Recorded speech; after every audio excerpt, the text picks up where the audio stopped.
Bon voilà, en fait les gens, j'ai un truc d'une extrême importance à vous dire. Hein. Là je me confie, vous voyez, je m'ouvre à vous. Là, c'est super important ce que j'ai à vous dire. En fait, C'est moi Simba, c'est moi le roi du royaume animal. C'est la première fois qu'on voit un roi.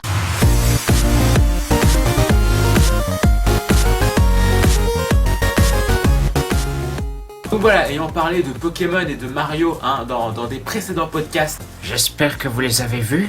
Et ben maintenant on va s'attaquer au jeu vidéo The Legend of Zelda. Parce que ce jeu aussi, il est quand même assez chelou. Hein. Donc c'est un jeu d'action d'aventure où vous incarnez un jeune homme qui, avec son épée et son bouclier, doit sauver la princesse Zelda, la princesse du royaume d'Hyrule, et où vous devez affronter des monstres qui se trouvent dans des donjons pour obtenir des armes différentes, pour pouvoir avancer dans l'histoire, pour pouvoir battre Ganondorf qui est le seigneur du mal. Oui, c'est fatigant de faire des podcasts. Oui, des fois, j'aimerais bien prendre ma retraite, oui, mais non.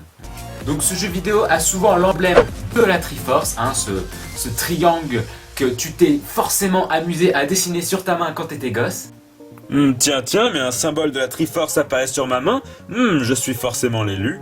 Alors, par contre, moi, il y a un truc que je trouve carrément pas compréhensible, hein. C'est que le jeu vidéo, c'est The Legend of Zelda. Donc, en gros, le jeu vidéo se base sur la légende d'une meuf qui se fait tout le temps capturer par les méchants. C'est quoi ce délire? Est-ce que les jeux vidéo Super Mario s'appellent Super Peach World?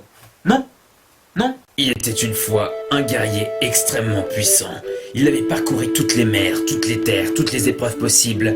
Et pourtant, il ne devint jamais une légende. Il fit oublier, car la personne qu'il sauva, la princesse Zelda, était tellement bonne qu'elle a marqué tous les esprits du royaume d'Hyrule. Franchement, le personnage Link hein, que tu incarnes, je le plains, hein, parce qu'il est le héros élu des DS, mais il a même pas le droit à son nom dans le jeu. Souvent, dans beaucoup de Zelda, à la base, c'est un berger. Et en plus, il ne parle pas. Dans tous les Zelda, Link, notre héros, est muet.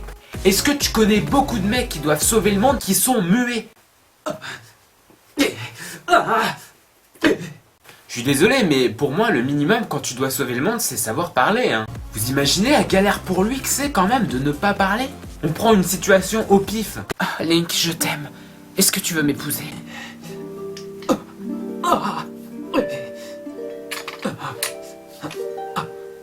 Donc après, dans le monde de Zelda, hein, tu possèdes une monnaie qui s'appelle le rubis. Donc la monnaie de base, hein, c'est le rubis vert qui vaut un rubis. Après, tu as des rubis de plusieurs couleurs, hein, tu as les rubis violets, orange, rouge, bleu, qui valent plus ou moins plus cher que le rubis vert. Mais ils ont fumé quoi les développeurs? Ils veulent te rendre daltonien ou quoi? Le rubis, mesdames et messieurs, c'est rouge.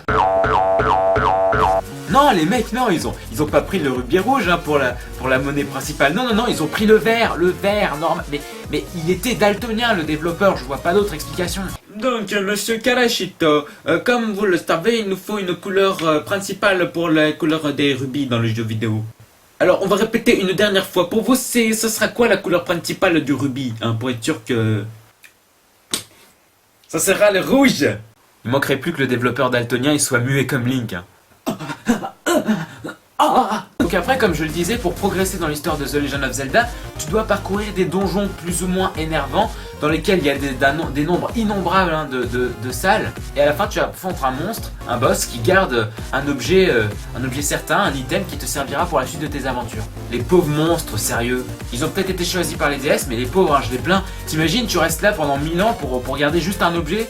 Ouh, personne n'obtiendra ces lunettes de soleil qui permettent de voir toutes les personnes nues. Ouh, personne. Oh non, surtout pas le héros qui doit sauver le monde. Oh non. En parlant de DS, hein, parce que je pense que la plupart des donjons, ils ont été créés par les DS. Mais ils avaient quoi dans le cerveau hein? Les DS, en fait, c'est le sadisme à l'état pur.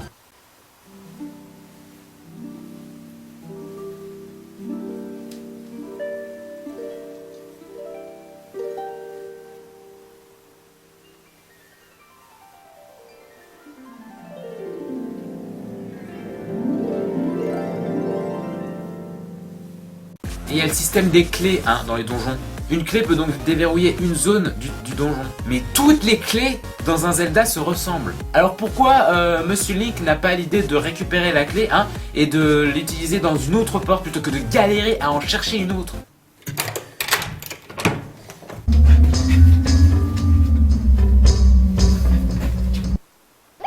Non, et puis bon, ce qui me fait marrer dans les Zelda, c'est que les thèmes sont vraiment très variés et que dans chaque Zelda, tu peux faire des trucs complètement différents. Je prends un exemple, le dernier en date, le Skyward Sword. En frappant un diamant, tu peux changer le temps. C'est-à-dire qu'en le frappant, tu fais remonter le temps de l'endroit où tu es. Alors ouais, c'est très amusant, mais je me dis, ça peut être dangereux. Et là, Ah ouais, t'aimes ça, bébé. non mais ça va pas, rappuyez sur le truc là, vite.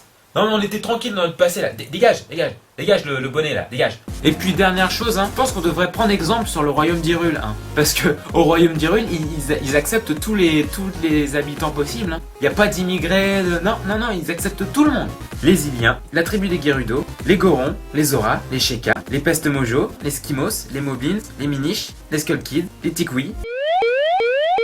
Bref, voilà, c'est la fin de cette vidéo. Faut quand même avouer que The Legend of Zelda c'est un jeu mythique, et que je ne fais pas cette vidéo en le détestant. The Legend of Zelda c'est un jeu que j'adore et je fais juste cette critique pour s'amuser. Ne prenez pas tout au pied de la lettre. D'accord. N'oubliez pas de rejoindre la page Facebook du Moquet Tool, ça ferait plaisir à tout le monde. Donc si vous y êtes déjà, vous faites tourner autour de vous, comme ça on sera beaucoup, et si on sera beaucoup,